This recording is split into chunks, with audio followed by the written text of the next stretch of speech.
बिस्मिल्लाहिर्रहमानिर्रहीम। अस्सलाम वालेकुम। रेड आई न्यूज़ के साथ मैं हूं सना हुसैन। चलते हैं खबरों की जानिब। सुप्रीम कोर्ट के जस्टिस मोहम्मद अली मजहर ने कहा है कि 26वीं तरमीम को पार्लियामेंट या सुप्रीम कोर्ट फैसला ही खत्म कर सकता है। बेंचेस इख्तियारात केस में जस्टिस मोहम्मद अली मजहर ने आईनी बेंच के फैसले से इत्तेफाक करते हुए 20 सफ़हात पर मुश्तमिल नोट जारी कर दिया। नोट में जस्टिस मोहम्मद अली मजहर ने लिखा है कि कवानीन के आईनी होने या ना होने का जायजा सिर्फ आईनी बेंच ले सकता है। किसी रेगुलर बेंच के पास आईनी तशरीह का इख्तियार नहीं। आईनी बेंच ने दुरुस्त तौर पर 2 रुकनी बेंच के हुक्मनामे वापस लिए। उन्होंने नोट में लिखा कि 26वीं तरमीम इस वक्त आइन का हिस्सा है। तरमीम में सब कुछ खुली किताब की तरह वाज़ेह है। हम इस तरमीम पर आंखें और कान बंद नहीं कर सकते। ये दुरुस्त है कि तरमीम चैलेंज हो चुकी और फ्री कैन को नोटिस भी जारी हो चुके हैं। केस फुल कोर्ट में भेजने की दरखास्त का मेरिट्स पर फैसला होगा। जस्टिस मोहम्मद अली मजहर ने कहा कि 26वीं तरमीम को पार्लियामेंट या सुप्रीम कोर्ट फैसला ही खत्म कर सकता है। जब तक ऐसा हो नहीं जाता मामलात इस तरमीम के तहत ही चलेंगे। आईनी तशरीह कम अज कम 5 रुकनी आईनी बेंच ही कर सकता है। किसी रेगुलर बेंच को अपने इख्तियारात से तजावुज नहीं करना चाहिए।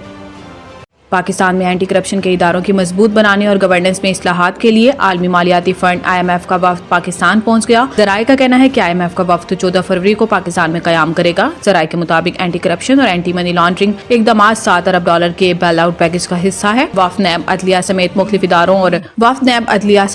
इदारों और वजारतों के हुक्काम से मुलाकातें करेगा। वफ्द की जुडिशल कमीशन और सुप्रीम कोर्ट हुक्काम से भी मुलाकात का इम्कान है। जराये का कहना है कि अदलिया की आज़ादी और जजों की तैनाती के तरीक़ेकार पर बातचीत का इम्कान है। मुलाकातों का मकसद कानूनी हुक्मरानी, इस्दाद बनउनवानी और मनी लॉन्ड्रिंग की रोकथाम के लिए इक़दामात का जायजा लेना है।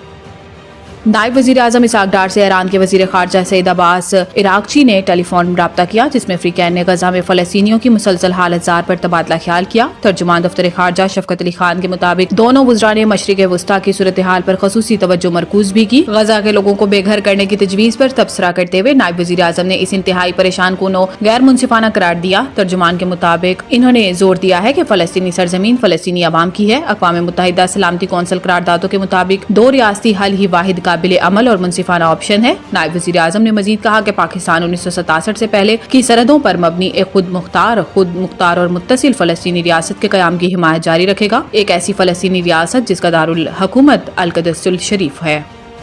वज़ीर दिफा ख्वाजा आसिफ ने कहा है कि ताकतवर बहरिया समुद्री तिजारत के तहफ़्फ़ुज़ की ज़ामिन है। पाक बहरिया की अमन मशकों के तीसरे रोज़ कराची में महफूज समंदर खुशहाल मुस्तक़बिल के उन्वान से पहले अमन डायलॉग की इफ्तिताही तकरीब मुनक़िद हुई, जिसमें अमन डायलॉग में शरीक ममालिक की बहरी अफ़वाज के चीफ ऑफ नेवल स्टाफ और दीगर ओहदेदारान शरीक हुए, जबकि वज़ीर दिफा ख्वाजा आसिफ तकरीब के मेहमान ख़ुसूसी थे। अमन डायलॉग की इफ्तिताही तकरीब से खिताब करते हुए वज़ीर दिफा ख्वाजा आसिफ का कहना था कि दुनिया बड़ी मुआशी तब्दीलियों से गुजर रही है। तिजारती टैरिफ एक बड़ा चैलेंज बनकर सामने आया है। ये हमारा इज्तमाई फर्ज है कि समंदरी तिजारत के तहफ़्फ़ुज़ के लिए मुश्तरका कोशिशें करें।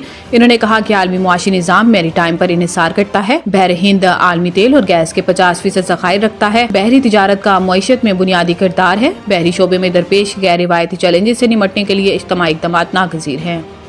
मज़ीद न्यूज़ अपडेट के लिए देखते रहिए रेड आई न्यूज़।